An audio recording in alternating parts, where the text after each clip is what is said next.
Hi, everybody, and welcome back to Coffee with the Consultants. My name is Stephanie Essex. And I'm Michelle Duss. And we're social emotional consultants at the Starfish Academy at the Florida Center for Early Childhood. And lately, me and Michelle have been talking a lot about concerns that parents have come to us with. And one of the things that we wanted to talk to you guys about, which actually was something that Michelle brought up, was teen parenting. So, what is teen parenting? So, it's when parents work together to care for their child. And what does that look like? And really, that is supporting each other's beliefs, needs, strengths. It's being flexible with each other. It's thinking about each other's point of view and giving feedback and constructive criticism in a healthy way. And it's also creating a plan together on how to deal with issues such as rules, expectation, and discipline problems. Absolutely. So I think that this topic, there's a lot we can say about it, but we just wanted to touch on a couple of things. And I know that, Michelle, you had a really great example that you wanted to share. So Yeah. So, as you know, parenting is one of the biggest jobs that we have, and everybody comes from a different experience, different knowledge base that influences our actions and how we parent. And there's going to be times where we are going to not see eye to eye with our partner. And thinking about it and thinking about, like, well, how might that look? Well, for example, let's think about our children when we're asking them to get ready to clean up their toys or in their game and prepare for bed. So a great example would be, in doing that, you're asking your child to get ready for bed. They're becoming upset. They're protesting.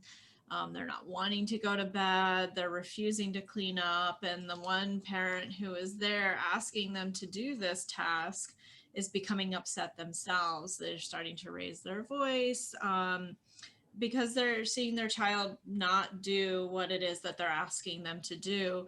And probably right. that's a typical nightly routine. Yeah. And that can become frustrating.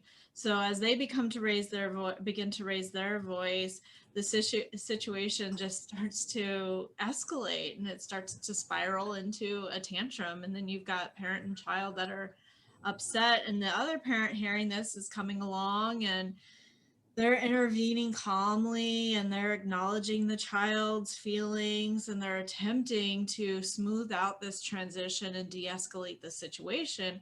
However, while they're doing this, they're pointing out all of the shortcomings of the other parent. Oh, you shouldn't have done this. You didn't need to say that. Right.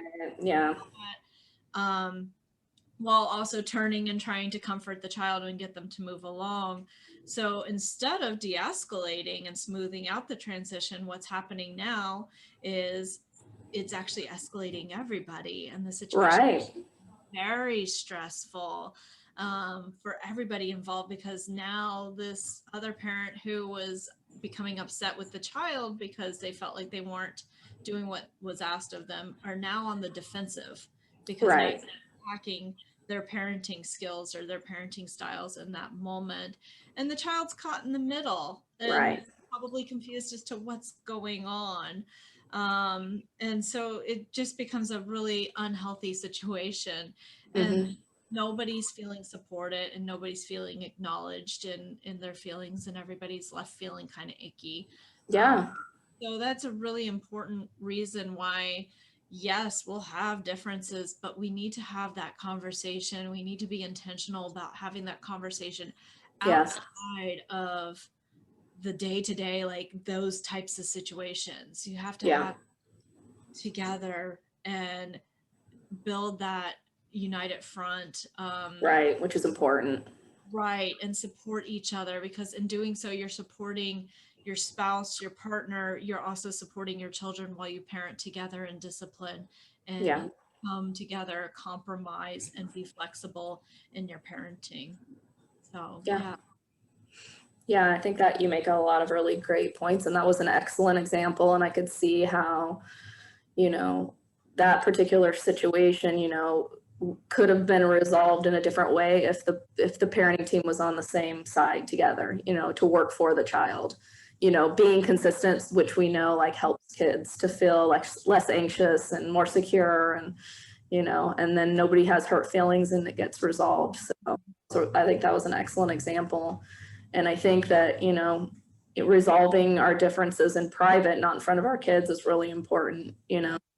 And one way you can do that is to set aside time, you know, make a plan, like this is going to be our 1 hour on whatever night that we're going to sit together and talk about like what happened during the week, what worked, what didn't work, like what behaviors we're seeing, like how can we help each other if this situation happens again. You know, you're really strategizing on a way to help each other, help help the child, which is the ultimate goal, you know. So I think having that parenting plan and really being a team, like you said, a united front. I love that. Yeah, being a united front and just helping your children is the most important thing. So that was an excellent example. Yeah, certainly. And I think it also helps model for our kids healthy interactions and communication. Yeah. Yeah. Yeah, they see how great you're working as a team, then they can work that way with their siblings or their friends at school or other adults. Yeah, that's an excellent point. Well, we always love bringing you these parenting tips and tricks, and we're always here for you too. If anybody has any questions or you have thoughts or you want to know more about teen parenting, you know that you can always contact us through email or call us. We're always happy to help, and we look forward to next time. Bye, everybody.